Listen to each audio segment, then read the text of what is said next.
मुफ्ती साहब असांजे ॻोठ में नमाज़ पढ़ण खां पोइ मुसल्ले खे ॾोड़ो करणु जाइज़ आहे या न। असांजा कुझु माण्हू ॾोड़ो कंदा आहिनि। मुंहिंजा प्यारा दोस्तो, इन जा ॿ जवाब मां तव्हांखे अर्ज़ु कयां थो त इंसान जॾहिं नमाज़ खां पोइ फ़ारिग़ थींदो आहे त मुसल्ले खे ॾोड़ो कंदो आहे। इन जा ॿ जवाब। पहिरियों जवाबु पुछियो वेंदो आहे त छाजे लाइ तव्हां ॾोड़ो कयो था। जवाबु इहो हूंदो आहे त शैतान अची करे नमाज़ पढ़ंदो आहे त इहा बिल्कुलु बेहुदा ऐं बेसबूत ॻाल्हि आहे। इन जो को बि सबूत, किथे बि सबूत न आहे। ठीकु।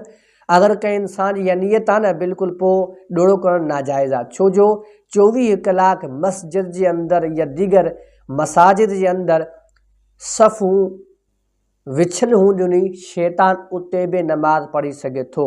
लेकिन अगरि इहा नियत आहे शैतान नमाज़ पढ़ंदो आहे, पोइ मुसल्ले खे ॾोड़ो करणु जाइज़ न आहे।